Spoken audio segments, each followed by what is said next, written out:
नमस्कार सलाम, कैसे हैं आप सब। मेरा नाम है रोहित और आप देख रहे हैं सार स्क्वायर की बिज़नेस क्लासेस। आज हम बात करेंगे ऑटोमेशन के ऊपर। Automation, RPA, artificial intelligence, machine learning, काफ़ी कुछ सुनने में आ रहा है। पिछले कुछ सालों से आपने काफ़ी कुछ सुना होगा इन सब चीज़ों के बारे में। तो ये सब चीज़ें क्या है? क्या है आर्टिफिशियल इंटेलिजेंस? क्या है मशीन लर्निंग? तो आइए जानते हैं एक सरल सी भाषा में कि ये सब चीज़ें क्या हैं, कहाँ से आई और इनका उपयोग क्या क्या है। तो शुरू करते हैं आर्टिफिशियल इंटेलिजेंस से। क्या है आर्टिफिशियल इंटेलिजेंस, कहाँ से आया ये वर्ड आर्टिफिशियल इंटेलिजेंस? 1956 में एक कंप्यूटर साइंटिस्ट थे जॉन मैकार्थी, जिन्होंने एक वर्कशॉप ऑर्गेनाइज़ किया डार्टमouth कॉलेज, न्यू हेमिस्फीयर यूएस में। और काफ़ी सारे दिग्गज कंप्यूटर साइंटिस्टों को उन्होंने बुलाया वहाँ पर। ब्रेनस्टॉर्मिंग सेशन था वहाँ पर, जो कि तकरीबन 8 वीक तक चला। और ये ब्रेनस्टॉर्मिंग सेशन था न्यू आइडियाज़ पे, जिनमें से एक आइडिया था लर्निंग मशीन्स, यानी कि हम मशीन्स को किस तरह से, जैसे हम कुछ सीख लेते हैं और उसके बाद वो टास्क परफॉर्म करने लगते हैं, उसी तरह से मशीन्स को किस तरह से सिखाया जाए और वो टास्क उनसे परफॉर्म कराया जाए। तो इस तरह से ये वर्कशॉप 8 हफ्तों तक चला। और जॉन मैकार्थी ने इस थ्योरी को, इस नई थ्योरी को जो उन्होंने डिस्कशन में चला, जो उसका सार निकला, उस थ्योरी का नाम दिया आर्टिफिशियल इंटेलिजेंस। तो आर्टिफिशियल इंटेलिजेंस की जो थ्योरी थी, वो थ्योरी थी कि किस तरह से हम मशीन्स को कुछ काम सिखाएं। तो इस तरह के न्यू एल्गोरिथम्स बनाएं, एक नई लैंग्वेज के एल्गोरिथम्स बनाएं, जिससे कि हम मशीन को वो काम सिखाएं जो कि रोज़मर्रा में ह्यूमन बींग्स करते हैं, और उन ह्यूमन बींग्स का जो काम है वो कम हो जाए और ये काम सारा मशीन्स करने लगें।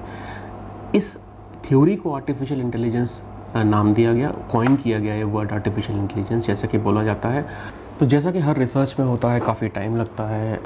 ये रिसर्च चलती रही, इस पर डिस्कशंस चलते रहे। इस कॉन्फ्रेंस के बाद भी इस पर डिस्कशन चलते रहे। नई लैंग्वेजेस बनानी शुरू की गई, नए एल्गोरिथम्स लिखने शुरू किए गए, जिससे कि मशीन्स को हम सिखा पाएँ चीज़ों को। तब कहीं जाके ये सन 2000 में ये चीज़ एक आम लोगों की समझ में आने लगी और आम लोगों को ये सिखाया जाने लगा, आर्टिफिशियल इंटेलिजेंस के बारे में जो मैं बता रहा था आपको। आजकल हम लोग आर्टिफिशियल इंटेलिजेंस अपनी रोज़मर्रा की लाइफ में हर जगह यूज़ करते हैं, और सबसे कॉमन चीज़ जो है वो है हमारा सेल फ़ोन। तो हमारे स्मार्टफोन्स ऐसे हैं जिसमें कि आर्टिफिशियल इंटेलिजेंस है, ऑलरेडी है। अगर आप गूगल प्ले स्टोर यूज़ करते हैं, या फिर अगर आप iOS यूज़ करते हैं, तो उसमें काफ़ी सारी सिखाई गई हैं। आप जो उनसे बोलते हैं वो टास्क परफॉर्म करती हैं। तो ये सारा सब कुछ आर्टिफिशियल इंटेलिजेंस है।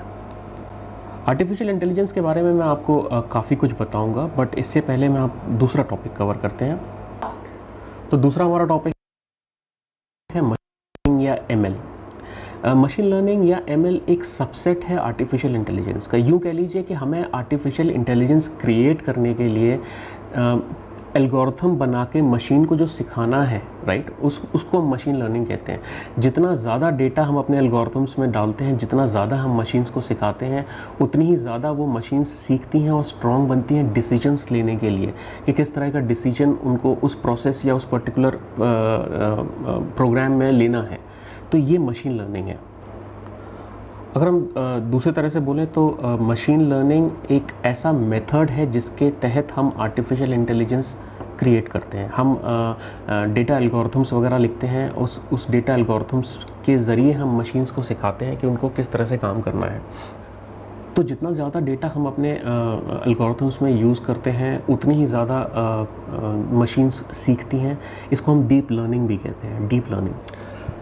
यहाँ मैं एक बात और बताना चाहता हूँ कि हर मशीन लर्निंग एक आर्टिफिशियल इंटेलिजेंस हो सकती है, बट हर आर्टिफिशियल इंटेलिजेंस एक मशीन लर्निंग नहीं हो सकती। ये एक छोटा सा डिफरेंस है, क्योंकि थोड़ा सा कंफ्यूजिंग है मशीन लर्निंग और आर्टिफिशियल इंटेलिजेंस के लिए। जैसा कि मैंने कहा कि एक कंसेप्ट है, एक मेथड है मशीन लर्निंग, जिसके थ्रू हम आर्टिफिशियल इंटेलिजेंस को बनाते हैं, क्रिएट करते हैं एल्गोरिथम्स के थ्रू। हमारा अगला टॉपिक है ऑटोमेशन। तो ऑटोमेशन, आपने आजकल सुना होगा कुछ चीज़ें प्रोसेस ऑटोमेट हो रही हैं, या फिर 10 लोगों का काम अब केवल 2 लोग करेंगे या 3 लोग करेंगे। तो ये सब कुछ ऑटोमेशन से ही हो रहा है। अब ऑटोमेशन अगर आप देखें तो हमारी ज़िंदगी में ऑटोमेशन बहुत पहले से है। जैसे कि जिसका एक सबसे अच्छा एग्जाम्पल है कैलकुलेटर, जो हम कॉम्प्लेक्स कैलकुलेशंस को बड़ी आसानी से सेकंड्स में करके आपको आंसर दे देता। तो ये ऑटोमेशन का बहुत अच्छा और एक पुराना एग्जाम्पल है कैलकुलेटर। इसी तरह से चीज़ों को सिंपल करना और कम टाइम पर ज़्यादा काम करना मशीन्स के थ्रू, इसको ऑटोमेशन कहेंगे हम। मान लीजिए आपका एक कोई बिज़नेस है जहाँ पर आपके रोज़ की 100-200 इनवॉइसेस आती हैं ईमेल्स के थ्रू, इनवॉइसेस या बिल्स आते हैं जिनको प्रोसेस करने के लिए आपने 3 से 4 लोगों का स्टाफ रखा हुआ है, और ये 3 से 4 लोगों का स्टाफ उस काम को उन 100-200 ईमेल्स, बिल्स या इनवॉइसेस को प्रोसेस करने में तकरीबन 4 से 5 घंटे लेते हैं। कैसा होगा अगर हम एक ऐसा प्रोग्राम बना दें कि जैसे ही ईमेल आता है, जैसे ही बिल्स या इनवॉइसेस आती हैं, वो कंप्यूटर ऑटोमेटिकली उस चीज़ को प्रोसेस करे और जो घंटों का काम है वो मिनटों में हो जाए। जो 5-6 लोग मिलकर घंटों में करते थे, वो सिर्फ एक कंप्यूटर शायद कुछ ही मिनटों में वो सारे इनवॉइसेस या बिल्स को प्रोसेस कर दे। तो ये जो ट्रांसफॉर्मेशन है 5-6 लोगों से एक कंप्यूटर पर, एक प्रोग्राम पर, और 5-6 घंटों से कुछ मिनटों तक, यही ऑटोमेशन है। इसी चीज़ को हम आगे बढ़ाते हैं बाकी सारी चीज़ों के लिए। और जैसा कि आप सुनते हैं कि ये प्रोसेस ऑटोमेट हो गया है, तो कितने सारे फैक्ट्रीज़ हैं या फिर कितने सारे ऑर्गेनाइजेशंस हैं जहाँ पर ऑटोमेशन का यूज़ करते हैं, जिससे कि जो कॉम्प्लेक्स वर्क है, जो ह्यूमंस एरर करते हैं, तो आप समझ लीजिए कि जो 4-5 घंटे का काम है वो मिनटों में भी हो गया, 99.99% एरर फ्री भी हो गया, और आपका जो स्टाफ है 5-6 लोगों का, वो स्टाफ भी कम लगा। तो this is actually for cost reduction. आप किस तरह से अपने बिजनेस में कॉस्ट को रिड्यूस कर सकते हैं। और अब हम आते हैं RPA पे, यानी कि रोबोटिक प्रोसेस ऑटोमेशन। अगर हिस्ट्री देखी जाए तो ये नाम रखा गया था 1959 में आर्थर सैमुअल ने, जो कि उस समय IBM में जॉब किया करते थे। लेकिन जैसा कि मैंने आपको बताया, सन 2000 के बाद ये रेवोल्यूशन शुरू हुआ, जहाँ पर RPA में, ऑटोमेशन में, मशीन लर्निंग में, आर्टिफिशियल इंटेलिजेंस पे एनालिसिस और रिसर्च ज़ोरों पे चलने लगी। लेकिन 15 साल बाद 2015 में ये मतलब RPA ने मेन स्ट्रीम में कदम रखा। कैसे? दरअसल 2013 में न्यूयॉर्क में एक independent professional association and knowledge forum start हुआ, जिसका नाम था IRPAI, यानी institute of robotic process automation and artificial intelligence. और जल्द ही पूरी दुनिया में इसने एक नेटवर्क बना लिया, इसने एक एडवाइजरी सर्विस स्टार्ट कर दी। इनकी सर्विसेज में आते थे market intelligence, industry research, sourcing assistance, learning and sharing. और RPA का इस्तेमाल होने लगा मार्केट इंटेलिजेंस में, इंडस्ट्री रिसर्च में, सोर्स असिस्टेंस में, लर्निंग एंड शेयरिंग में, और टिपिकल एनालिसिस में। तो So guys, this was an introduction to RPA, machine learning, artificial intelligence and automation. हमारा नेक्स्ट वीडियो जो होगा वो होगा कंप्लीट RPA पे। मैं आपको समझाऊंगा कि RPA क्या है, RPA किस तरह से, कितने तरीके का RPA होता है, किस जगह यूज़ होता है, और हम किस तरह से उसको अपनी कंपनी के लिए, अपने जॉब के लिए उसको इस्तेमाल कर सकते हैं। तो नेक्स्ट वीडियो हमारा देखना मत भूलिएगा।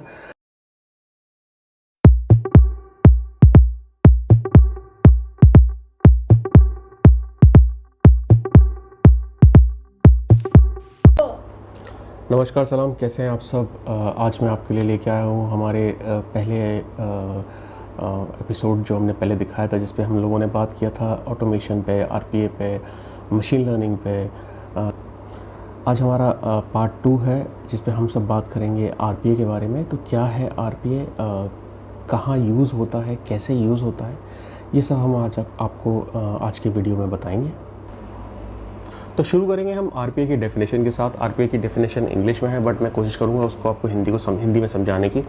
सो RPA is a use of software with artificial intelligence and machine learning capabilities to perform high volume repeatable task that practically previously required humans to perform, like tasks like queues, calculations, maintenance of records and transitions। तो जो पहले जो complex calculations होती थी, बही खाते होते थे, या यूँ कह लीजिए ट्रांजेक्शन्स होते थे, बड़े बड़े ट्रांजेक्शन्स होते थे, रिकॉर्ड्स मेंटेन किए जाते थे, बड़े बड़े रिकॉर्ड्स मेंटेन किए जाते थे, जिनको मेंटेन करने के लिए हमें ह्यूमंस की ज़रूरत पड़ती थी। और ये एक ऐसा टास्क होता था जो कि बहुत कॉम्प्लेक्स होता था, और एक हायर रिसोर्स की ज़रूरत पड़ती थी इन सब चीज़ों को। इसके अलावा मैं कहूँगा कि रिपीटेबल टास्क जो होते थे, जैसे कि मैंने आपको पहले भी एग्जांपल दिया है कि अगर कोई मेल आपके पास आ रहा है, उस मेल में आपके कुछ इन्वॉइसेस हैं या कुछ है, उनको आपको एक्सट्रैक्ट करना है मेल के थ्रू, और आपको उनको परफॉर्म करके फिर रिज़ल्ट आपको किसी को देना है, तो ऐसे कामों के लिए आरपीए सॉफ्टवेयर का यूज़ होता था। ईज़ ऑफ इम्प्लीमेंटेशन, तो जो इम्प्लीमेंट कर रहे हैं हम लोग, जो प्रोसेस इम्प्लीमेंट कर रहे हैं किसी काम को करने की, उसको बहुत ज़्यादा इजी बना देता है, और ह्यूमंस की रिक्वायरमेंट कम होती है। जैसा कि मैंने पहले ही आपको बताया कि ये सारे ऑटोमेशंस ऐसे हैं जहाँ पर सारा काम मशीन्स करेंगी, और ह्यूमंस की जो रिक्वायरमेंट है वो बहुत कम होगी। तो आरपीए के जो टूल्स हैं ये बहुत आसानी से इम्प्लीमेंट हो सकते हैं, बिना किसी छेड़खानी के। जो पहले हमारा इंफ्रास्ट्रक्चर चल रहा है उसको चेंज नहीं करेंगे हम लोग। फॉर एग्जांपल, अगर मैं आपको बताता हूँ कि जो फैक्ट्रीज़ होती हैं या फिर जो बड़े बड़े कारखाने होते हैं, वहाँ पे कुछ जो काम चल रहा है, मान के चलिए किसी चीज़ का काम चल रहा है, कुछ सामान आता है, जैसे जिसको हम लोग बोलते हैं इन्वेंट्री, जो सामान आता है, जो परचेज़ होती है, उस परचेज़ को मेंटेन करना, उसके बाद उसको डिलीवरी के लिए, उसको यूजेबल प्रोडक्शन के लिए, और उसके बाद उस प्रोडक्शन को सेल करने के लिए। तो ये जो पूरा प्रोसेस है, इस प्रोसेस को हम लोग ऑटोमेट कर सकते हैं आरपी के थ्रू। और क्योंकि ये प्रोसेस पहले से चलता आ रहा है, तो किसी भी मैं भी नहीं चाहूँगा कि मेरी कंपनी का सारा काम रुक जाए, उसके बाद हम आरपीए इम्प्लीमेंट करें, उसके बाद पूरा काम दोबारा शुरू हो। तो ऐसा नहीं है। आरपीए को इम्प्लीमेंट करने के लिए आपको किसी भी इंफ्रास्ट्रक्चर चेंज करने की ज़रूरत नहीं पड़ेगी, कोई लेगेसी सिस्टम्स और प्रोसेस चेंज करने की ज़रूरत नहीं पड़ेगी। आप बिना किसी चेंज करे इस सॉफ्टवेयर को, आरपीए को आप आसानी के साथ यूज़ में ला सकते हैं, और आपका जो सिस्टम है वो वैसा का वैसे चलता रहेगा। जो चेंजेस होंगे वो चेंजेस इस तरह से होंगे कि जो काम पहले ह्यूमन बींग्स मिलके किया करते थे, अब वो कुछ ह्यूमन बींग्स करेंगे। लोगों की संख्या कम हो जाएगी, सिस्टम्स की संख्या बढ़ जाएगी। सिस्टम्स जो होंगे वो सारा काम करेंगे, और उनको सिखाने के बाद ये ऐसा होगा। कुछ कॉमन सॉफ्टवेयर्स के नाम मैं आपको बताऊंगा, जैसे कि ऑटोमेशन एनीवेयर हो गया, ब्लू प्रिज्म हो गया, पेगा, वर्क फ्यूजन। ये कुछ ऐसे सॉफ्टवेयर्स हैं ये कुछ ऐसे आरपीए के सॉफ्टवेयर्स हैं जो कि आजकल मार्केट में अवेलेबल हैं, और आप इनको यूज़ कर सकते हैं अपना बिज़नेस को ऑटोमेट करने के लिए। तो आज हम आरपीए को इम्प्लीमेंट कर सकते हैं हमारे रोज़मर्रा के काम करने के तरीक़ों में। ये सबसे ज़्यादा जो एडवांटेज है वो है कॉस्ट सेविंग का, रिसोर्स एलोकेशन का। सिंपल सा आरपीए आप अगर इम्प्लीमेंट करते हैं अपनी कंपनी में, अपने काम में, तो सबसे बड़ा जो आपको बेनिफिट मिलता है वो कॉस्ट सेविंग का मिलता है, और रिसोर्स एलोकेशंस का। जो रिसोर्सेज, आजकल रिसोर्सेज की बहुत कमी है या फिर रिसोर्सेज बहुत महंगे हैं, तो simple flow charts based tools को हम लोग यूज़ करते हैं सॉफ्टवेयर रोबोट्स बनाने के लिए। जैसे कि मान के चलिए रिकॉर्ड्स को to understand those records and to execute the monotonous and the tedious kind of job functions which are currently done by human beings। तो ये इनमें जो इंडस्ट्रीज़ आती हैं वो हैं banking, financials, human resource, marketing and sales, CRM, enterprises resource planning, IT integrations, processes and insurance agencies. तो ये सारे कुछ ऐसे कॉमन कंपनीज़ हैं या कॉमन बिजनेसेस हैं जहाँ पे आरपीए का इस्तेमाल बहुत आसानी से हो सकता है, और ये बहुत ज़्यादा आपको इफ़ेक्ट करेगा आपकी कॉस्ट सेविंग्स के लिए और रिसोर्स अलोकेशंस के लिए। और ये बहुत सिंपल सा होता है, फ़्लो चार्ट बेस होता है। हम लोग फ़्लो चार्ट बनाते हैं और उन फ़्लो चार्ट्स पे सिर्फ प्रोसेस को दिखाते हैं कि ये प्रोसेस है, अपने सिस्टम को समझाते हैं कि ऐसी प्रोसेस है, अगर यहाँ पर ये आएगा तो हमें ये करना है, अगर यहाँ पर ये नहीं आएगा तो हमें ये करना है। इस तरह से वो डिसीजन मेकिंग थिंग्स हो जाती हैं। और जितने भी मैंने अभी आपको नाम लिए हैं, सेक्टर्स के जितने भी नाम लिए हैं, बैंकिंग सेक्टर्स हो गया, आपका ह्यूमन रिसोर्सेज सेक्टर, जितने भी सेक्टर्स के नाम लिए हैं, इनमें ये बड़े ही आसानी के साथ इम्प्लीमेंट हो सकता है। तो रोबोटिक प्रोसेस ऑटोमेशन, नौ यहाँ पे जो शब्द आता है रोबोटिक्स, तो ये जो रोबोट्स बनते हैं, जो फिजिकली रोबोट्स आपने देखे होंगे बड़ी बड़ी कंपनीज़ में, फैक्ट्रीज़ में रोबोट्स लगे रहते हैं। सबसे अच्छा एग्जांपल है ऑटोमोबाइल फील्ड का। अगर आप जाके देखें जहाँ पे गाड़ियाँ बनती हैं, वहाँ पे बड़े बड़े रोबोट्स होते हैं जो कि उन गाड़ियों को असेंबल करते हैं। वहाँ पे ह्यूमन बींग्स जो होते हैं वो सिर्फ थोड़े बहुत असिस्ट करते हैं उन रोबोट्स को, अदरवाइज़ वो पूरा काम रोबोट्स के थ्रू होता है। तो जब यहाँ पे आरपीए में जो रोबोट की बात आती है, रोबोटिक प्रोसेस ऑटोमेशन, तो ये वो रोबोट्स नहीं हैं, ये सिंपल से एक सॉफ्टवेयर है। एक सॉफ्टवेयर को हमने इस तरह से बनाया हुआ है कि वो सारा काम अपने आप कर रहा है, इसलिए उसको रोबोट कहा गया है। तो इसको बोट भी बोलते हैं, BOT, बोट भी बोलते हैं। तो this is not that robot, this is actually a software which has been made in such a way that it will perform the entire work by itself. Assistance होती है, human beings की assistance होती है, पर बहुत कम होती है। इसको हम ये भी कह सकते हैं कि ये हमारा डिजिटल वर्कफोर्स है। आपकी जो वर्कफोर्स है वो आपके फॉर एग्जांपल अगर आपकी एक टीम में 5 लोग काम करते हैं तो वो 5 लोग आपके वर्कफोर्स हो गए। तो ये भी हमारा एक सॉफ्टवेयर जो है, जो आरपीए है, जो एक आरपीए सॉफ्टवेयर बनेगा, ये भी हमारे एक वर्कफोर्स के अंदर इंक्लूड हो जाएगा। और क्योंकि वो काम करेगा जो पहले ह्यूमन बींग्स किया करते थे, और हमारे जो ह्यूमन रिसोर्स की जो हमारा वर्कफोर्स है वो कम हो जाता है। तो इसको हम लोग डिजिटल वर्कफोर्स भी कह सकते हैं, आरपीए को डिजिटल वर्कफोर्स भी कह सकते हैं। 2 तरह के होते हैं, एक होता है ऑटोनोमस और एक होता है असिस्टेड। तो ऑटोनोमस ऐसा होता है कि हमने एक बार उसको सिखा दिया और उसने वो काम वो परफॉर्म करता जाएगा। और एक होता है असिस्टेड। मैं इसके बारे में आपको डिटेल में बताऊंगा कि वो क्या है। असिस्टेड का मतलब तो आप समझ गए होंगे कि उसको थोड़ी सी असिस्टेंस चाहिए, ह्यूमन बींग्स की असिस्टेंस चाहिए उसको थोड़ी सी। तो 2 तरह के होते हैं, ऑटोनोमस और assisted.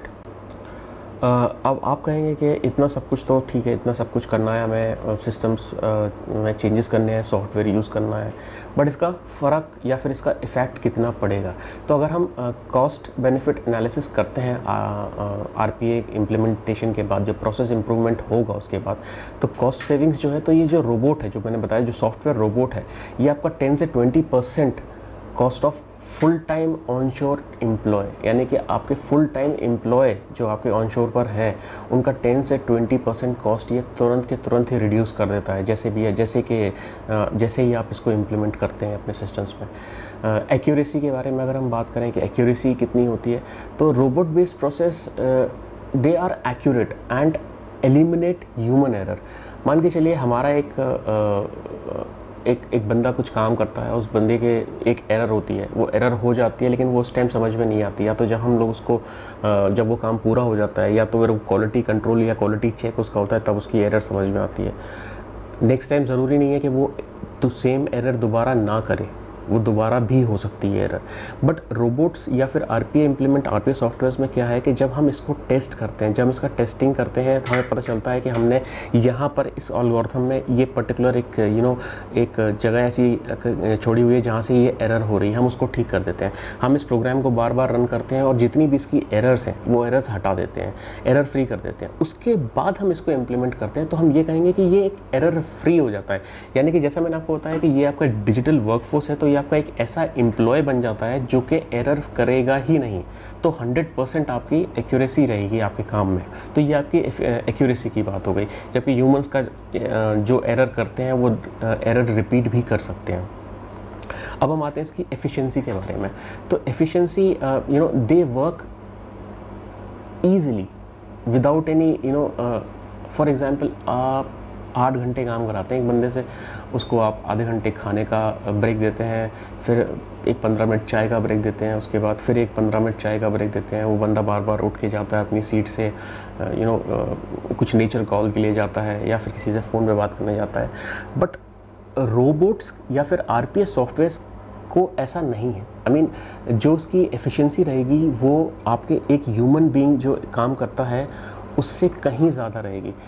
They can work, I mean that RPA software or that robot can work 24/7/365 days without any break, you can say. तो आप खुद सोच लीजिए कि अगर एक ह्यूमन बीइंग, आप एक डिजिटल वर्कफोर्स जो आपका बन गया है आरपीए, उसकी जगह जो पहले ह्यूमन वर्कफोर्स था वो काम करता था 24 घंटे में से 7 या 8 घंटे, और 7 दिनों में से 5 या 6 दिन, और 365 दिनों में से कितने सारी छुट्टियां होती थी उसकी, जबकि रोबोटिक प्रोसेस ऑटोमेशन सॉफ्टवेयर जो है वो आपके काम करते हैं 24/7/365 डेज। तो आप समझ सकते हैं कि एफिशिएंसी कहाँ से कहाँ पहुँच गई। अब हम आते हैं इसकी ऑप्टिमाइजेशन पे। तो टाइमलाइन ऑप्टिमाइजेशन क्या है?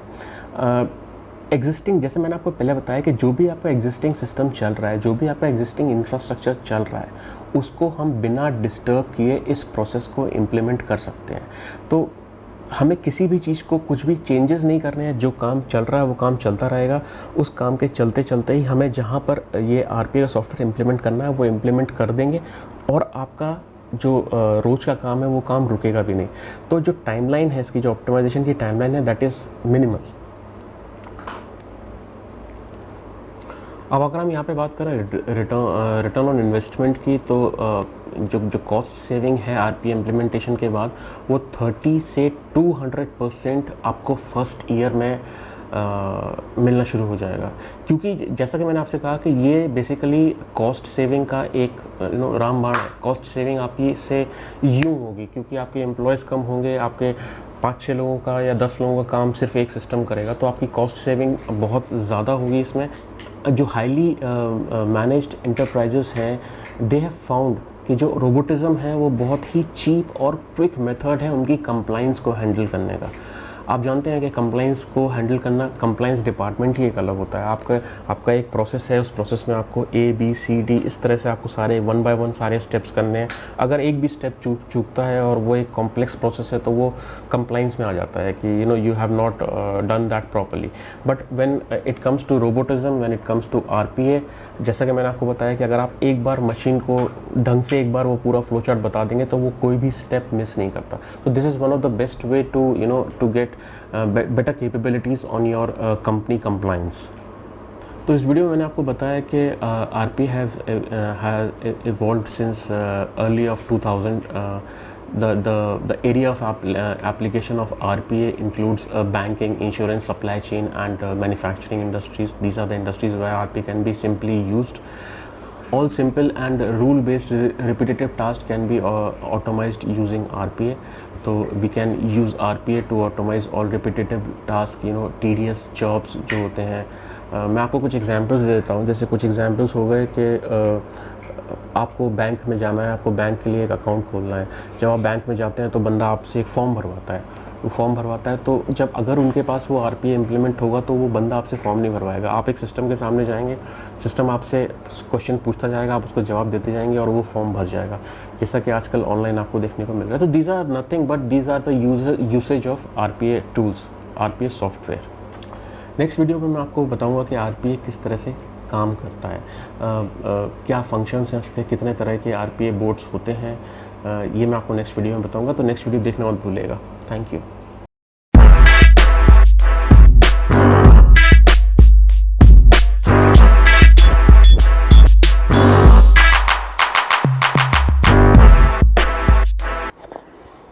नमस्कार, सलाम, कैसे हैं आप सब? मेरा नाम है रोहित और आप देख रहे हैं सार स्क्वायर की बिज़नेस क्लासेस। ये हमारा पार्ट 3 है। इसके पहले 2 पार्ट्स में 2 वीडियोस और भी हैं। पहले वीडियो में हमने आपको इंट्रोडक्शन दिया था artificial intelligence, machine learning, RPA और ऑटोमेशन के बारे में। दूसरे वीडियो में हमने आपको आरपीए के बारे में आरपीए डिफ़ाइन किया था और बताया था कि उसको यूज़ किस तरह से करते हैं और उसके यूज़ करने के कितने फ़ायदे हैं, कितनी एफिशिएंसी बढ़ती है, कितना कॉस्ट आपका रिड्यूस होता है आपकी कंपनी में, आपके बिज़नेस में। आज का वीडियो जो है वो है आरपीए किस तरह से काम करता है। तो शुरू करेंगे। इससे पहले मैं आपको बता दूं कि अगर आपने पहले 2 वीडियोस नहीं देखे हैं, आपको पार्ट 1 और पार्ट 2 का वीडियोस देखना है तो नीचे डिस्क्रिप्शन में आपको दोनों लिंक्स मिल जाएंगे। तो शुरू करते हैं फिर कि आरपीए काम कैसे करता है।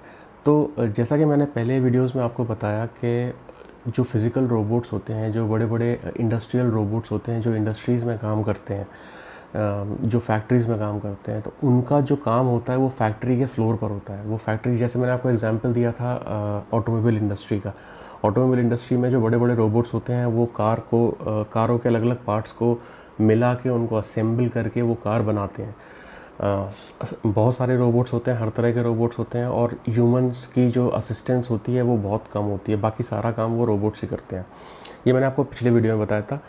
तो मैं उससे कंपेयर करके अभी आपको बताना चाहता हूँ कि जो आरपीए के बोट्स होते हैं वो फैक्ट्रीज़ में काम नहीं करते हैं, वो बैक एंड में काम करते हैं। बैक एंड में क्या काम करते हैं? अगर हम उसी फैक्ट्री का एग्जांपल लेके चलें तो उनके बैकएंड में जो डेटा वर्क चल रहा है, उनके बैकएंड में जो डेटा एंट्री चल रही है या फिर उनके कुछ एनालिसिस चल रही है, तो वो जो बैकएंड पे जो कंप्यूटर के ऊपर काम हो रहा है, वो जो कंप्यूटर का प्रोग्राम बनाया हुआ है, वो जो जिसको हम बोलते हैं आरपीए बोट, वैसे उनको बोलते हैं रोबोट्स, ये भी रोबोट्स हैं, बट इनको हम बोलते हैं आरपीए बोट्स क्योंकि ये सॉफ्टवेयर बोट्स होते हैं जो आपके काम को आसान बनाते हैं।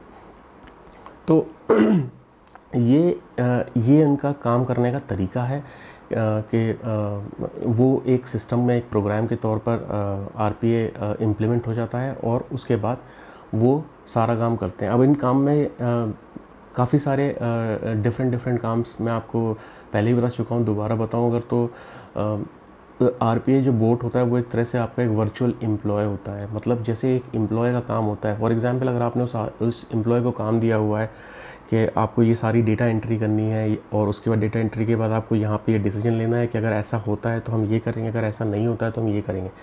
ये सारी चीज़ें करने के लिए हम एक प्रोग्राम बना देते हैं, एक एल्गोरिथम बना देते हैं और उस आरपीए बोर्ड को बता देते हैं कि आपको ऐसा ऐसा करना है और वो काम करता है। तो ये एक तरीका हो गया कि वो किस तरह से काम करता है। अब कितने तरीके होते हैं? तो आरपीए बोर्ड्स दो तरह के होते हैं, ऑटोनोमस या फिर अनअटेंडेड, और दूसरा होता है अटेंडेड।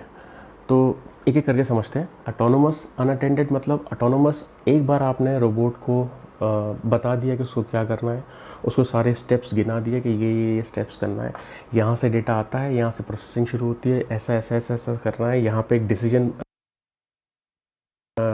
बाद अगर डिसीजन में येस है तो ये करना है, अगर नो है तो ये करना है, इस तरह से पूरा बना के और आपने वो रोबोट तैयार कर दिया, वो आरपीए बोर्ड तैयार कर दिया और उसको सिस्टम पर डाल दिया। उसके बाद वो ऑटोमेटिकली काम करता रहेगा, उसको ह्यूमन असिस्टेंस की ज़रूरत नहीं पड़ेगी।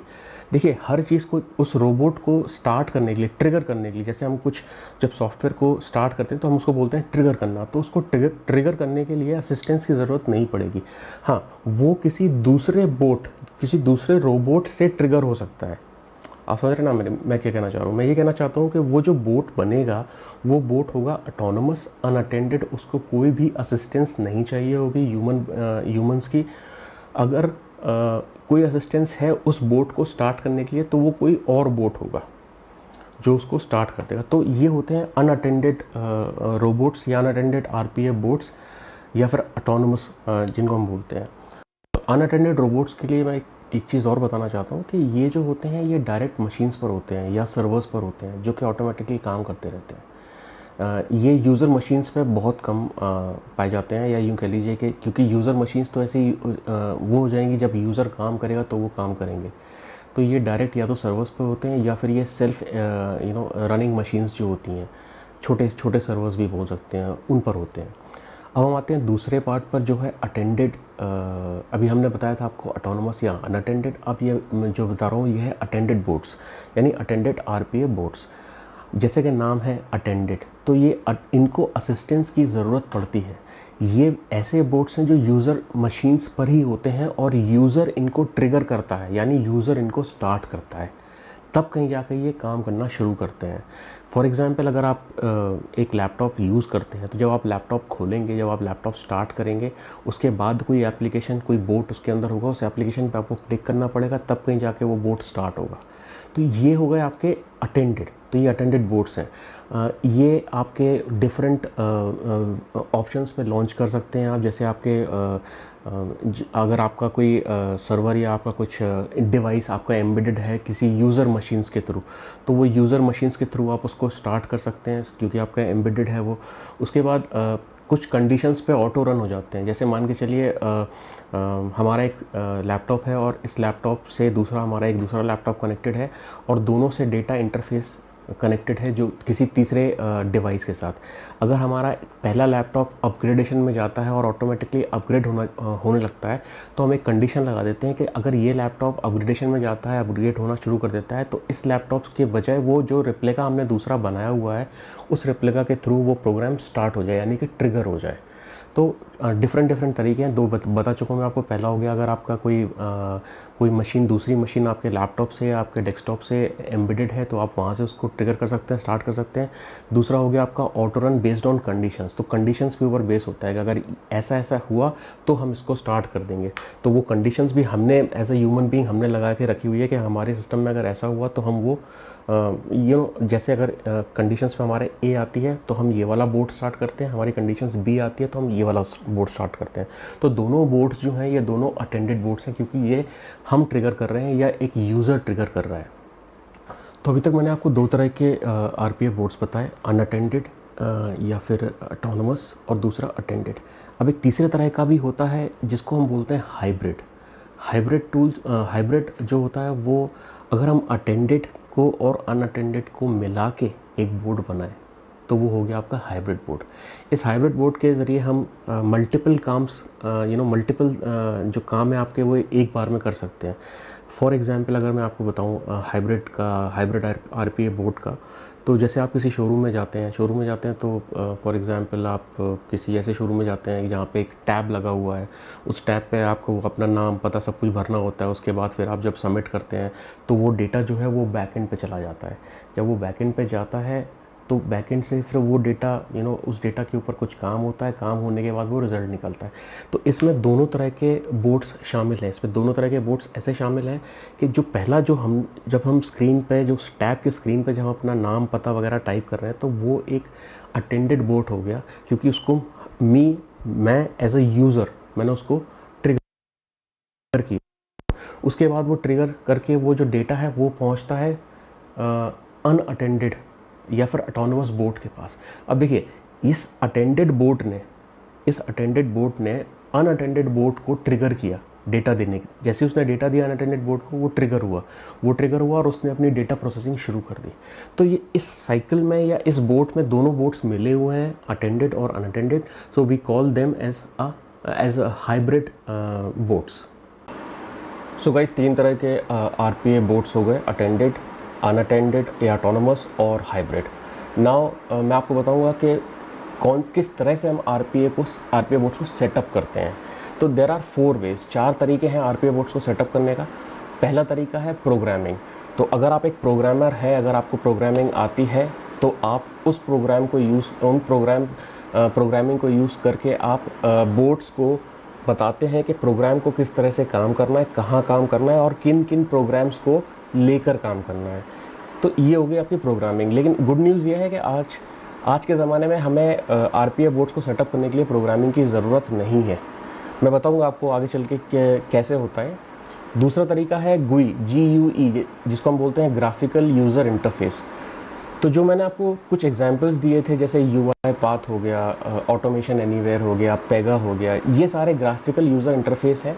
ये फ्लो चार्ट बेस्ड, आप इस पर फ्लो चार्ट बना के काम कर सकते हो। फ्लो चार्ट बेस्ड आप इनको समझाएंगे, फ्लो चार्ट बना के drag and drop tools use करते हैं इसमें, और ये बहुत सिंपल तरीका होता है आरपीए बोर्ड्स को इम्प्लीमेंट करने का, किस तरह से वो काम करेगा। ये दूसरा तरीका हो गया। तीसरा रिकॉर्डर, मतलब कि जो एक आरपीए बोर्ड है वो दूसरे एम्प्लॉय क्या काम कर रहा है उससे सीखेगा। इसमें स्क्रीनशॉट्स होते हैं, इसमें जो कमांड्स वगैरह यूज़ करते हैं एम्प्लॉयज़। अगर मैं कुछ काम कर रहा हूँ अपने सिस्टम पे, यहाँ से डेटा उठा के एक्सेल पे डालता हूँ, फिर एक्सेल पे मैं कैलकुलेशंस करता हूँ, मर्ज करता हूँ डेटा, फिर वहाँ से उठा के मैं उसकी एक पीडीएफ फाइल बनाता हूँ और पीडीएफ फाइल बनाने के बाद उसको ईमेल कर देता हूँ। तो ये एक जो स्टेप्स हैं, ये स्टेप्स जो हमारा आरपीए बोर्ड है वो ये सब कुछ सीखेगा और सीखने के बाद ये काम करेगा। तो इसको बोलते हैं हम लोग रिकॉर्डर। और चौथा होता है जिसको हम लोग बोलते हैं self learning boards. Self learning boards बहुत ज़्यादा यूज़ होते हैं आजकल। सेल्फ लर्निंग बोर्ड्स ऐसा होता है कि सिस्टम खुद ही सीखता है, मतलब सीखते सीखते काम करता है। जब आरपीए बोर्ड बनाएंगे आप तो उसके अंदर बहुत कम नॉलेज होगी, लेकिन जैसे जैसे आप उससे काम करवाते जाएंगे वो सिस्टम सीखता जाएगा।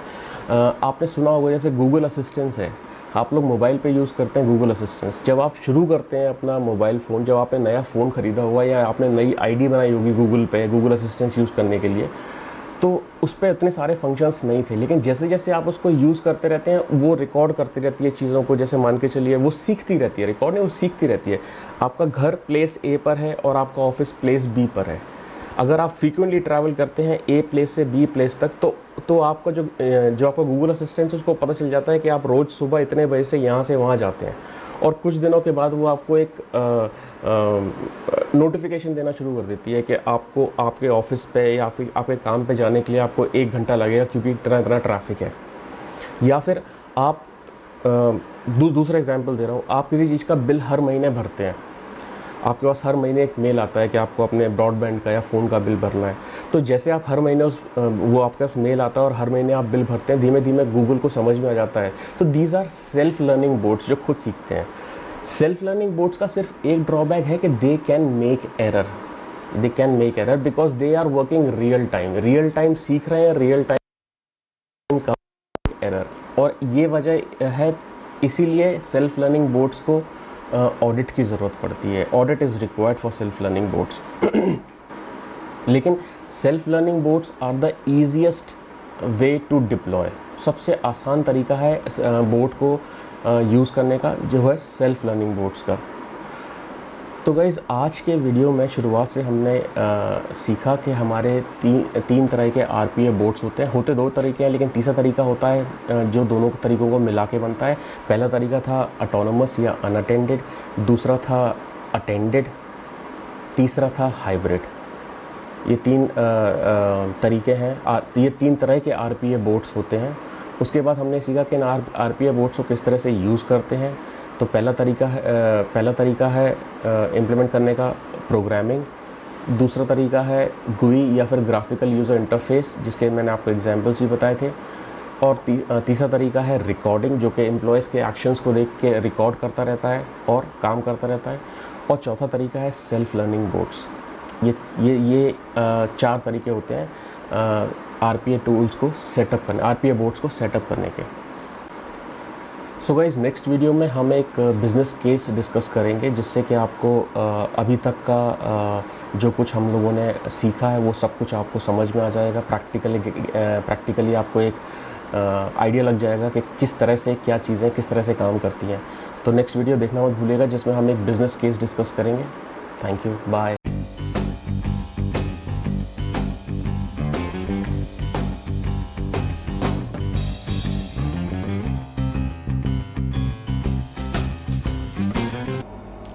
नमस्कार, सलाम, कैसे हैं आप सब। मेरा नाम है रोहित और आप देख रहे हैं सार स्क्वायर की बिज़नेस क्लासेस। आज की वीडियो में हम आपको बताएंगे कि आरपीए इम्प्लीमेंट होने के बाद आरओआई में कितना फ़र्क पड़ता है। आप आरओआई किस तरह से कैलकुलेट कर सकते हैं, कितने वेज़ हैं आरओआई कैलकुलेट करने के। इससे पहले कि अपना वीडियो शुरू करें, अगर आपने पहले के हमारे 3 वीडियोज़ नहीं देखे हैं तो डिस्क्रिप्शन में आपको तीनों वीडियोज़ के लिंक्स मिल जाएंगे। आज हमारा पार्ट 4 है, तो चलिए शुरू करते हैं। सबसे पहले हम बताएंगे आरओआई। तो आरओआई क्या होता है? आरओआई होता है रिटर्न ऑफ इन्वेस्टमेंट्स।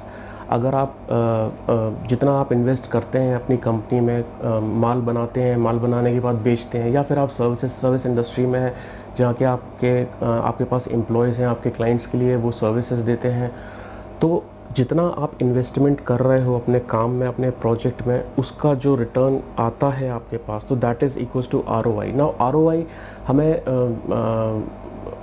हमारे लिए जो आरओआई होती है वो हमें फाइनेंशियल डिसीजंस लेने में मदद करती है। आरओआई का जो फॉर्मूला है that is net profit divided by the cost implemented, जितना हम लोगों ने कॉस्ट लगाया है या इन्वेस्टमेंट के लीजिए, इनटू 100। तो that is what ROI formula is. Now 4 ways of calculating ROI. तो 4 तरह के वेज हैं। जब हमने एक जगह आरपीए इम्प्लीमेंट कर दिया, उसके बाद हमें पता कैसे चलेगा कि कितना प्रॉफिट हो रहा है या कितना आरओआई हमारे पास आ रहा है। तो उसके 4 तरीके हैं। आपने अपनी फैक्ट्री में, आपने अपने ऑफिस में रोबोटिक प्रोसेस ऑटोमेशन इम्प्लीमेंट कर दिया। एक रोबोट, एक बोट जिसको हम कहते हैं, सॉफ्टवेयर बोट अगर आपने इम्प्लीमेंट कर दिया, उसके बाद जो कैलकुलेशंस करनी है हमें ये देखने के लिए कि हमें कितना फ़र्क पड़ा है। तो उसके 4 वेज हैं। पहला है वेलोसिटी, दूसरा है प्रोडक्टिविटी, तीसरा है क्वालिटी, और चौथा है कंप्लायंस। तो एक एक करके हम सब समझेंगे कि हम किस तरह से किस चीज़ों को कैलकुलेट कर सकते हैं। तो पहला हम देखेंगे, पहला है जो वो है वेलोसिटी। तो वेलोसिटी हमारा जितना काम हमारा बैकएंड पे हो रहा है उस काम को करने के लिए कितना टाइम लग रहा है। मान के चलिए पहले आपके पास 4 एम्प्लॉयज़ थे, उन 4 एम्प्लॉयज़ से आप काम करा रहे थे, वो काम आपका 2 दिन में या 3 दिन में हो रहा था। जैसा मैंने आपको पहले बताया कि जब हम एक प्रोसेस रीड करके और उसको हम ऑटोमेट कर देते हैं, एक बोट बना देते हैं, तो वो जो बोट होता है वो 24/7/365 डेज़ काम कर सकता है, जबकि ह्यूमन बींग्स की एक इतनी कैपेबिलिटी नहीं होती है। वो एक दिन में 7 से 8 घंटे ही काम कर सकते हैं, वीक में 5 या 6 दिन ही काम कर सकते हैं और साल में कई सारी छुट्टियाँ भी लेते हैं। तो हम सबसे पहले देखेंगे वेलोसिटी। तो velocity is actually the time taken to complete a work. एक काम को करने के लिए जितना वर्क उन 4 लोगों को लग रहा था, और वही वर्क करने जब रोबोट इम्प्लीमेंट हो गया, जब बोट इम्प्लीमेंट हो गया, तो उसको कितना टाइम लग रहा है, इसके तहत हम वेलोसिटी को कैलकुलेट कर सकते हैं। तो वेलोसिटी का जो फॉर्मूला है that is actually the measure of the time from start to finish. जैसे काम शुरू करा उन 4 लोगों ने, वहाँ से लेके जब उन 4 लोगों ने काम कंप्लीट कर लिया वो, और वही काम उस एक बोट ने या एक सॉफ्टवेयर रोबोट ने करा कितनी देर में, वो टाइम और ये टाइम दोनों को कंपेयर करके हमें वेलोसिटी मिल जाएगी। ये परसेंटेज में मिलती है। तो जितने भी ऑलरेडी जो लोग यूज़ कर रहे हैं आरपीए वगैरह या सॉफ्टवेयर बोट्स यूज़ कर रहे हैं, जो इंडस्ट्रीज़ जो एंटरप्राइजेस यूज़ कर रहे हैं, उनकी स्टडीज़ से ये पता चला है कि 20 to 110% जो प्रोसेस स्पीड है वो बढ़ जाती है। जो काम यहाँ पे 8 घंटे में 4 लोग कर रहे थे, वहाँ पे एक बोट ने कुछ मिनटों में कर दिया। तो घंटों का काम मिनटों में, या यूँ कह लीजिए दिनों का काम जो है वो मिनटों में हो रहा है, तो प्रोडक्टिविटी ऑफकोर्स 100% के ऊपर जाएगी।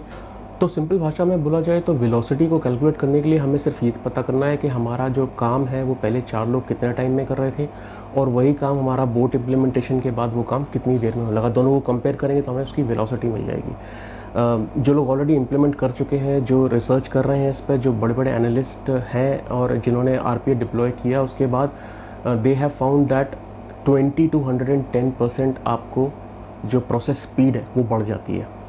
और केवल प्रोसेस स्पीड नहीं बढ़ती है, जो हमारा क्लाइंट्स के साथ एसएलए होता है, अगर आप सर्विस इंडस्ट्री में है या किसी भी इंडस्ट्री में है, तो जो आपका सेल्स जो आपका सर्विस लेवल एग्रीमेंट जो होता है वो अच्छा हो जाता है, क्योंकि आपकी प्रोसेस स्पीड बढ़ गई है, आप जल्दी करने लगे काम, तो उसमें भी बहुत ज़्यादा फ़र्क पड़ता है। तो ये पहली चीज़ हो गई वेलोसिटी। तो दूसरा आती है प्रोडक्टिविटी। अब प्रोडक्टिविटी क्या है? Productivity is actually the time taken by human, right, to finish a particular work versus the time taken by robot to finish the same kind of work. कितनी प्रोडक्टिविटी है हमारी। तो जैसे हम लोग आरपीए को डिप्लॉय करते हैं, there will be a 70% reduction of manual work, 70% reduction. यानी कि अगर हम एक कैलकुलेशन अगर करें हम, तो वो 4 लोगों की बात मैं कर रहा था, वो 4 लोगों की जगह केवल एक बंदा काम करेगा, जो 3 बंदे हैं उनका काम वो बोट कर रहा है। तो ये देखिए प्रोडक्टिविटी, एक आदमी की प्रोडक्टिविटी कितनी होगी। उस बोट को हम लेके चल रहे हैं तो दो एम्प्लॉयज़ मान लीजिए, एक आपका वर्चुअल एम्प्लॉय हो गया जो कि वो बोट है, और एक आपका एम्प्लॉय हो गया जो कि उसके साथ काम कर रहा है।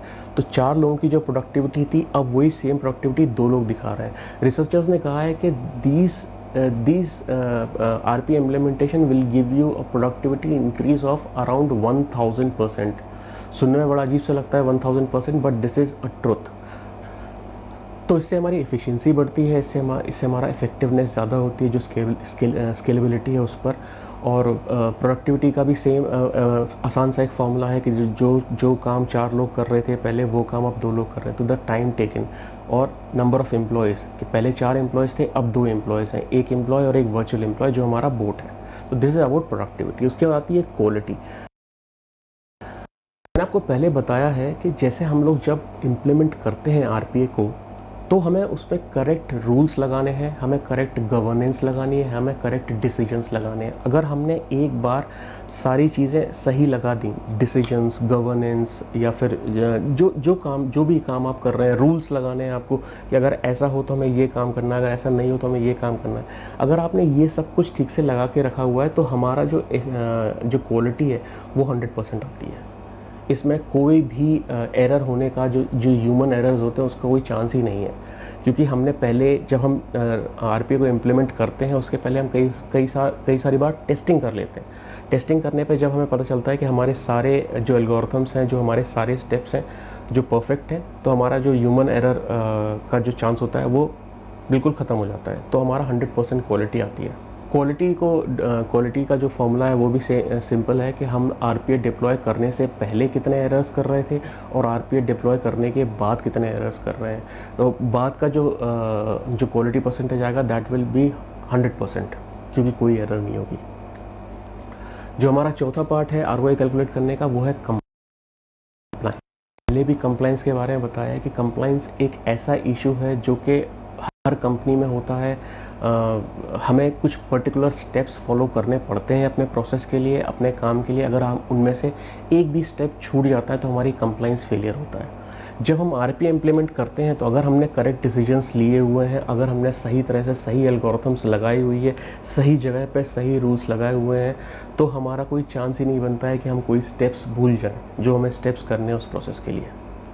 तो जैसे मान के चलिए कोई पॉइंट ऑफ वैलिडेशन है। अब पॉइंट ऑफ वैलिडेशन में अगर A is equal to B नहीं हुआ तो रोबोट उस साइकिल को आगे नहीं बढ़ने देगा। जब हम ह्यूमंस काम करते हैं तो हम एक चांस ले लेते हैं कि A इक्वल्स टू B नहीं हुआ। अगर हमने वो चीज़ इग्नोर कर दी या मिस्टेक हो गई हमसे, तो वो हम आगे काम ले जाते हैं और वो वो जो है वो हमारे कंप्लाइंस में आ जाता है। बट रोबोट्स में ऐसा नहीं होता है। अगर हमारा जो पॉइंट ऑफ वैलिडेशन है अगर वो करेक्ट नहीं होगा तो वो प्रोसेस आगे बढ़ेगा ही नहीं। तो जब तक वो आगे नहीं बढ़ेगा तब तक हमारा काम कंप्लीट नहीं होगा। तो हमारी जो कंप्लाइंस है वो भी 100% आएगी जब आप कैलकुलेट करेंगे। And it's the same method कि बिफोर डिप्लॉइंग आरपीए क्या कंप्लाइंस है एंड आफ्टर डिप्लॉइंग आरपीए क्या कंप्लाइंस है, and it will definitely come 100%। अब हम बताते हैं डिप्लॉयमेंट के बारे में। तो रोबोटिक प्रोसेस ऑटोमेशन को डिप्लॉय करने के लिए, किसी सिस्टम में डिप्लॉय करने के लिए 6 से 12 वीक्स का टाइम लगता है, क्योंकि हमें पूरा एल्गोरिथम बनाना पड़ता है, हमें पूरा काम समझना पड़ता है कि किस चीज़ के लिए हम लोग उसको यूज़ करने वाले हैं, उसका हमें पूरा एल्गोरिथम बनाना पड़ता है। 6 से 12 वीक्स लग जाते हैं। 60 to 90 डेज़ लगते हैं हमें इस चीज़ को टेस्ट करने में और उसको फाइनली उसको स्टार्ट करने में, प्रोडक्शन में लाने में। आप यूँ कह लीजिए कि प्रोडक्शन में लाने के लिए 60 to 90 डेज़ जो मैं बोल रहा हूँ that is actually a nesting period. उस नेस्टिंग पीरियड में हम लोग कई सारी चीज़ें चेक करते हैं, टेस्टिंग करते हैं। टेस्टिंग करने के बाद अगर हमें पता चलता है कि हमने यहाँ पे एक एरर की हुई है, उस एरर को हम लोग सॉर्ट आउट करते हैं, जिनको हम सॉफ्टवेयर की भाषा में बोलते हैं बग्स आ जाते हैं, वो प्रोग्राम आगे नहीं बढ़ पा रहा है। तो इन सबको इसमें करीबन 60 to 90 डेज़ लगते हैं। बट उस 90 डेज़ के बाद आपको रियलाइज़ होगा कि आपके आरओआई में एक इमेंस इफ़ेक्ट पड़ा है। क्वालिटी, कंप्लाइंस जो कुछ है वो सारी आपकी 100% आने वाली है।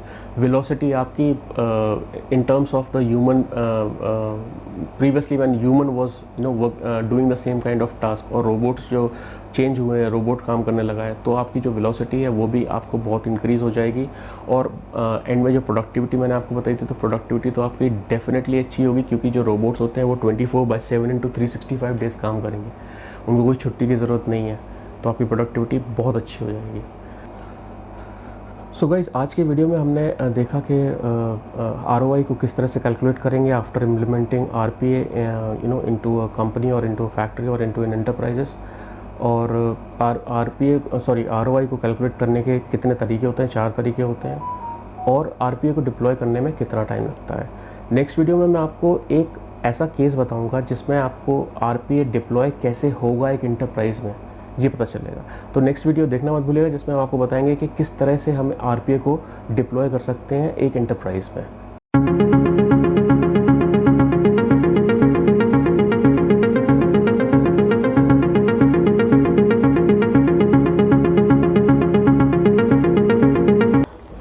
नमस्कार, सलाम, कैसे हैं आप सब। मेरा नाम है रोहित और आप देख रहे हैं सार स्क्वायर की बिज़नेस क्लासेस। पिछले 4 वीडियोस में मैंने आपको आरपीए का इंट्रोडक्शन दिया, आरपीए क्या है, मशीन लर्निंग क्या है, आर्टिफिशियल इंटेलिजेंस क्या है, इन सब के बारे में बताया। अगर आपने पहले के वीडियोस नहीं देखे हैं तो नीचे डिस्क्रिप्शन में आपको चारों वीडियोस के लिंक मिल जाएंगे। आज हमारा पार्ट 5 है। इस पार्ट में हम आपको बताएंगे कि how to implement RPA into an enterprises. तो इंटरप्राइजेस में इम्प्लीमेंट करने के लिए क्या क्या चैलेंजेस आते हैं, क्या क्या हमें करना पड़ता है, स्टेप्स कैसे हैं हमारे, और किस तरह से कंपनी को फ़ायदा मिलेगा इससे। तो शुरू करते हैं आज का वीडियो। तो सबसे पहले तो मैं ये बताना चाहूँगा आपको कि जो टेक इंडस्ट्री, जो टेक्निकल इंडस्ट्री है, आजकल हर कंपनी में लोग लैपटॉप्स यूज़ करते हैं या फिर डेटा सर्वर्स यूज़ करते हैं अपना डेटा स्टोर करने के लिए। तो टेक्निकल इंडस्ट्री अब कोई एक अकेली टेक्निकल इंडस्ट्री नहीं बची, हर इंडस्ट्री एक टेक्निकल इंडस्ट्री बन चुकी है। तो जब हम आरपीए की बात करते हैं तो इसमें एक आरपीए में इतना पोटेंशियल है कि वो पूरे काम को खुद मैनेज करके और आपको प्रॉफिट तो देगा ही देगा, साथ में आपकी जो प्रोडक्शन रहेगा वो आपका बढ़ जाएगा। प्रोडक्शन भी आपका बढ़ेगा, आपकी जो चैलेंजेस हैं, आपके जो वर्क फ्लो के चैलेंजेस हैं, जो आपका रिपीटेटिव टास्क है, वो टास्क बहुत आसानी से हो जाएगा। तो सबसे पहले तो हम स्ट्रीमलाइन करते हैं वर्क फ्लो को। हमें ये समझना होता है कि किस जगह अगर हम 10 स्टेप है किसी प्रोडक्ट को बनाने के लिए, अगर 10 स्टेप्स होते हैं तो उन 10 स्टेप्स को हमें समझना पड़ेगा। उन 10 स्टेप्स में से हम किस स्टेप्स पे, मान के चलिए 1 2 3 4 करके 10 स्टेप हैं, और उनमें से जो 5वां 6वां 7वां स्टेप है, इसको हम ऑटोमेट कर सकते हैं। ये वो स्टेप्स हैं जहाँ पे जो रेपिटेटिव टास्क आता है या कुछ ऐसा टास्क आता है जो कि ह्यूमन बींग्स के लिए टीडियस हो जाता है, बहुत ज़्यादा टायरिंग टास्क हो जाता है। तो इन सब चीज़ों को देख के हमें पूरा एक वर्क फ्लो बनाना पड़ेगा, हमें स्ट्रीमलाइन करना पड़ेगा पूरा वर्क फ्लो, और हमें ये देखना पड़ेगा कि हम किस जगह आरपीए को इम्प्लीमेंट कर सकते हैं, खासतौर से जो रिपीटेटिव टास्क या फिर जो टीडियस टास्क होते हैं। तो सबसे पहले हम देखेंगे हमारे आरपीए के ड्राइवर्स। तो आरपीए के ड्राइवर्स क्या क्या है? पहला है competitive advantages and continuous growth. तो जैसे मैंने आपको बताया कि कॉम्पिटिशन्स बहुत ज़्यादा हाई हैं। अगर मैं कुछ स्टेप्स को ऑटोमेट कर देता हूँ, अगर आरपीए इम्प्लीमेंट कर देता हूँ, तो हमारा टाइम बहुत ज़्यादा बचता है। उस टाइम में हम ज़्यादा काम कर सकते हैं, हम मार्केट से ज़्यादा काम कर सकते हैं, दूसरे कॉम्पिटिटर्स से ज़्यादा काम कर सकते हैं और ग्रो कर सकते हैं। तो कॉम्पिटिटिव एडवांटेज हमारे पास बहुत अच्छी हो जाती है आरपीए इम्प्लीमेंट करने के बाद। सेकेंडली जो मैंने बताया वो है कंटिन्यूस ग्रोथ। तो कंटिन्यूस ग्रोथ भी जैसे जैसे आपके पास काम ज़्यादा आता जाएगा, आप ग्रो करते जाओगे। फॉर एग्जांपल, अगर मैं एक सिटी में एक काम करता हूँ, और जैसे मैंने आपको बताया कि मान के चलिए कोई बैंक है और उस बैंक में फॉर्म्स वगैरह प्रोसेस हो रहे हैं, और वो फॉर्म्स वगैरह प्रोसेस करने में हमें जो टाइम लगता है वो हम एक दिन में 10 फॉर्म ही प्रोसेस कर सकते हैं। अगर हम इस प्रोसेसिंग को ऑटोमेट कर देते हैं तो हम 10 की जगह 20, 20 की जगह 50 या फिर ज़्यादा फॉर्म्स प्रोसेस कर सकते हैं। उस सिटी के अंदर का मार्केट तो हमारा हो जाएगा, लेकिन हम उसको आगे बढ़ा सकते हैं, जिसको हम लोग कहते हैं स्केलेबिलिटी। तो हम लोग अपना बिजनेस को स्केल कर सकते हैं। अगला ड्राइवर है हमारा लेबर का। तो जैसे आजकल आपको पता है कि हमें स्किल्ड लेबर नहीं मिलती है, और आज के ज़माने में ऐसा नहीं है कि हम जिस जगह बैठे हैं हमें उसी जगह लेबर से काम कराना है।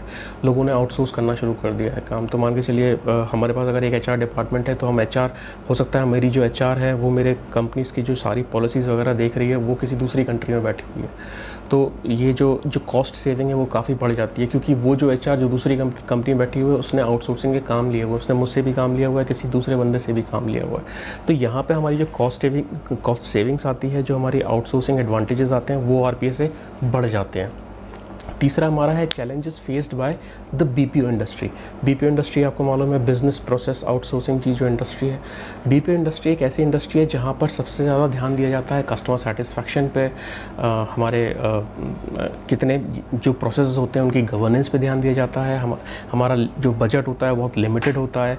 हमारे एम्प्लॉयज़ की जो हेल्थ कंसर्न्स होती है वो, क्योंकि हमारे पास जो स्किल्ड एम्प्लॉयज़ हैं, अगर हमारे पास 10 एम्प्लॉयज़ हैं एक काम करने के लिए जो कि हमने आउटसोर्स किया हुआ है किसी कंपनी से, जो कि किसी दूसरे देश की कंपनी है, अगर वो 10 एम्प्लॉयज़ रोज़ आके हमारे पास काम करते हैं, उनमें से अगर 2 बंदे बीमार पड़ जाते हैं, हेल्थ इश्यूज़ हो जाते हैं, तो वो हेल्थ इश्यूज़ की वजह से हमारा काम रुक जाता है या फिर हमारा काम पूरा नहीं हो पाता। ये वाले जो बेनिफिट्स हैं ये भी आरपीए की वजह से आपको, मतलब एक बीपीओ इंडस्ट्री में ये भी बहुत ज़्यादा बेनिफिट देते हैं। उसके बाद आता है कस्टमर एट्रिशन का। अगर हम अपने कस्टमर्स को अच्छी सर्विस देते रहें और हमें उनसे जो फीडबैक है वो अच्छा मिलता रहे, तो हमें उनसे काम मिलता रहता है। जब हम आरपीए इम्प्लीमेंट कर देते तो हमारे पास एरर्स की मिनिमल चांसेस होते हैं। जैसे मैंने आपको बताया कि एरर्स नहीं, रोबोट्स जो होते हैं, जो बोट्स होते हैं, वो एरर्स नहीं करते हैं, तो हमारा कस्टमर एट्रिशन रेट्स कम हो जाता है। चौथा है हमारा आईटी चेंजेस। तो हमें आईटी जो हमारे कंपनी में जो आईटी चल रहा है, मतलब जो हमारी इंफॉर्मेशन टेक्नोलॉजी ऑलरेडी हम लोग यूज़ कर रहे हैं डिफरेंट स्टेप्स में, उनमें चेंजेस होते हैं। मल्टीपल सिस्टम्स, मल्टीपल प्रोसेसेस में चेंज होते हैं, और ये चेंजेस जो होते हैं ये बहुत कॉम्प्लेक्स होते हैं, टाइम कंज्यूमिंग होते हैं और एक्सपेंसिव भी होते हैं। पाँचवा है हमारा एम्प्लॉय जॉब सेटिस्फैक्शन। अगर हम एक एम्प्लॉय को बार बार एक ही काम कराते रहते हैं, तो वो बंदा उस चीज़ से बोर हो जाता है और उस बंदे को लगता है कि अब मुझे दूसरा काम करना है। तो अगर हमारे पास हम उसको दूसरा काम नहीं दे पाते क्योंकि वो उन स्किल्स में ही अच्छा है, तो हमारा एम्प्लॉय का जो एम्प्लॉय कंपनी छोड़ के चला जाता है।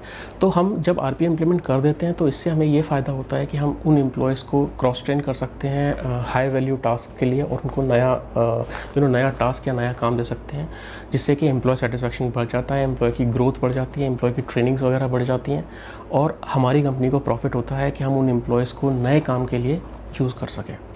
तो ये हमारे आरपीए के ड्राइवर्स थे। अब मैं आपको बताऊंगा कि 6 steps of implementing RPA into an enterprise. तो पहला स्टेप है that is identifying business processes to automate. जैसे मैंने आपको बताया कि काफ़ी सारे स्टेप्स होते हैं एक बिज़नेस के लिए, तो उनमें से जब तक हम ये पता नहीं करेंगे कि हमें पहले तो हमें सारे स्टेप्स समझने पड़ेंगे। उसमें से फिर 5, अगर 1 से 10 तक स्टेप्स हैं तो 1 2 3 4 5 6 7 8 9 10, उसमें से 5वां 6वां 7वां और 8वां, ये 4 स्टेप्स को हम ऑटोमेट कर सकते हैं। तो the first and foremost thing is कि हमें बिज़नेस प्रोसेस समझनी पड़ेगी और वो स्टेप्स या वो चीज़ें समझनी पड़ेंगी और उन चीज़ों को पॉइंट आउट करना पड़ेगा जिनको हम ऑटोमेट करना चाहते हैं। दूसरा होता है हमें डिसाइड करना है कि हम इसमें ऑटोनोमस बोर्ड्स लगाएंगे या फिर हम इसमें अटेंडेड बोर्ड्स लगाएंगे। ऑटोनोमस और अटेंडेड बोर्ड्स को मैं पहले आपको बता चुका हूँ, पुराने वीडियो से देख सकते हैं। तीसरा स्टेप आता है हमारा building an RPA RPA proof of concept. तो आरपीए प्रूफ ऑफ कंसेप्ट क्या होता है? आरपीए प्रूफ ऑफ कंसेप्ट होता है कि हमारे जो अभी ऑनगोइंग वर्क है वो हमारा टेक्नोलॉजी के साथ कितना फ्रेंडली हो सकता है। जो हम आरपीए को इम्प्लीमेंट करना चाहते हैं वो टेक्नोलॉजी फिजिबल होगा उस काम के लिए या नहीं, तो हमें एक प्रूफ ऑफ कंसेप्ट बनाना पड़ता है। तीसरा पार्ट हो गया प्रूफ ऑफ कंसेप्ट का।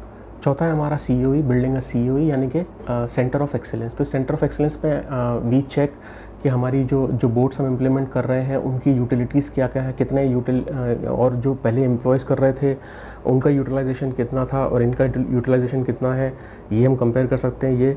और उसके बाद हमारा आता है चेंज मैनेजमेंट। तो जब हम बोर्ड को इम्प्लीमेंट कर देते हैं किसी साइकिल पे, उस जगह के जो लोग हैं उन लोगों को क्या करना है, उनको किस जगह दूसरा कौन सा काम देना है। तो ये जो चेंज होगा मैनेजमेंट साइकिल के अंदर कि वो जो पहले लोग वहाँ काम कर रहे थे वो किसी एक बंदे को रिपोर्ट करते थे, अब वो लोग वहाँ काम नहीं करेंगे तो उनका क्या करना है, तो चेंज मैनेजमेंट हो गया। और उसके बाद आता है कि फाइनल टेक अवेज क्या है इम्प्लीमेंट करने के, आरपीए इम्प्लीमेंट करने के बाद जो फाइनल टेक अवेज क्या है। तो हम एक एक करके सब चीज़ों को आपको थोड़ा थोड़ा समझाएंगे, आपको समझ में आएगा। तो जो पहला है वो है identifying business process to automate. तो जैसा मैंने आपको बताया कि जितने स्टेप्स हैं उन स्टेप्स में से हमें निकालना पड़ेगा कि हम किस किस चीज़ को ऑटोमेट कर सकते हैं, कौन कौन से जो टीडियस टास्क हैं, जो रिपीटेटिव टास्क हैं उनको हम ऑटोमेट कर सकते हैं, पहले हम वो निकालते हैं। दूसरा जो हमारा आता है कि हमें अटेंडेड ऑटोमेशन, अटेंडेड बोर्ड्स चाहिए या फिर अनअटेंडेड बोर्ड्स चाहिए। अटेंडेड बोर्ड्स और अनअटेंडेड बोर्ड्स को मैं एक बार थोड़ा सा फिर से समझा दूँ तो अटेंडेड बोर्ड्स वो होते हैं जिनमें ह्यूमन इंटरवेंशन होता है। अनअटेंडेड बोर्ड्स या ऑटोनोमस बोर्ड्स वो होते हैं जो कि सेल्फ ट्रिगर्ड होते हैं या फिर किसी दूसरे बोर्ड के थ्रू ट्रिगर होते हैं। तो हमें ये पता करना पड़ेगा कि हमें क्या चाहिए, अटेंडेड या फिर अनअटेंडेड या ऑटोनोमस बोर्ड्स। चौथा हमारा पार्ट है build an RPA proof of concept. तो प्रूफ ऑफ कंसेप्ट पे हम ये देखते हैं कि हमारी जिस काम को हम ऑटोमेट करना चाहते हैं वो कितना टेक्नोलॉजी फिजिबल है। उसको आरपीए इम्प्लीमेंट करने के बाद टेक्नोलॉजीज़ में क्या क्या चेंजेस आएंगे, इसको हम लोग प्रूफ ऑफ कंसेप्ट पे देखते हैं। उसके बाद हमारा आता है building an COE which is centre of excellence. Centre of excellence में हम लोग देखते हैं कि हमारे जो बोर्ड्स हमने इम्प्लीमेंट किए हैं, देखिए एक बोर्ड इम्प्लीमेंट नहीं होता है, काफ़ी सारे बोर्ड्स इम्प्लीमेंट होते हैं। हमें उन बोर्ड्स को इंटीग्रेट करना पड़ता है। तो वो जो इंटीग्रेशन है वो हमारी सेंटर ऑफ एक्सीलेंस में आती है।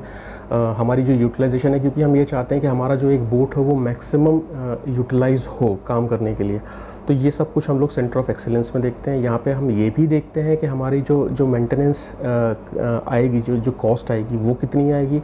और जो बोर्ड्स बने हैं, जैसे मैंने कहा कि काफ़ी सारे बोर्ड्स होते हैं या फिर 3-4 बोर्ड्स अलग अलग हैं जिनको हम लोग इम्प्लीमेंट करते हैं इंटीग्रेट करने के बाद, तो उन सारे बोर्ड्स को बनाने वाले लोग अलग अलग होते हैं, उनकी प्रोग्रामिंग करने वाले लोग अलग होते हैं। तो उनने किस कंसेप्ट पे वो बनाया हुआ है उसको हम लोग एक जगह लेकर आते हैं और फिर हम उसको इंटीग्रेट करते हैं। तो ये सारी चीज़ें आती हैं सेंटर ऑफ एक्सीलेंस पे। उसके बाद हमारा आता है चेंज मैनेजमेंट। तो चेंज मैनेजमेंट पे हम देखते हैं कि जब हमारा बोर्ड इम्प्लीमेंट हो जाएगा, जब हमारा आरपीए इम्प्लीमेंट हो जाएगा, तो वो जो लोग पहले उस टीम में जो लोग काम करते थे जिसको हमने ऑटोमेट कर दिया है, उस टीम को चेंज करेंगे, क्योंकि वो तो काम सारा बोर्ड्स करेंगे। उन लोगों को क्या करना है, उनको हमें किस जगह डिप्लॉय करना है, कौन से किस काम के लिए या फिर किस डिपार्टमेंट में या फिर किस काम के लिए उनको क्रॉस ट्रेन करना है। और उनमें से कुछ लोग ऐसे भी होंगे जो अगर हमारा जो बोट हम इनिशिएट कर रहे हैं, इम्प्लीमेंट कर रहे हैं, अगर वो हमारा अटेंडेड बोट है तो उनमें से ही वो लोग होंगे जो कि उस बोट को ट्रिगर करेंगे, स्टार्ट करेंगे काम करने के लिए। तो चेंज मैनेजमेंट का ये हो गया। कुछ लोग ऐसे भी होंगे जो दूसरे काम में लग जाएंगे या फिर बिजनेस एक्सीलेंस में काम करना शुरू कर देंगे। तो that is all about change management. उसके बाद हमारा आता है टू इंश्योर कि हमें बेस्ट क्या मिला आरपीए इम्प्लीमेंट करने के बाद। तो हम देखते हैं कि हमारी यूटिलाइजेशन कितनी बढ़ी, हमारी प्रोडक्टिविटी कितनी बढ़ी, हमारा अट्रिशन रेट कितना कम हुआ, हमारी स्केलेबिलिटी कितनी बढ़ी। इन सब चीज़ों को हम लोग देखते हैं आरपीए इम्प्लीमेंट करने के बाद, जो हमारी जो टेक अवेज होते हैं आफ्टर इम्प्लीमेंटिंग आरपीए। तो ये 6 स्टेप्स हो गए आपके, जो कि आपको इम्प्लीमेंट करने से पहले सारी चीज़ों को समझना पड़ेगा और इन स्टेप्स के ऊपर काम करना पड़ेगा। अब हम देखेंगे लिस्ट ऑफ आरपीए टूल्स और उनकी चेकलिस्ट।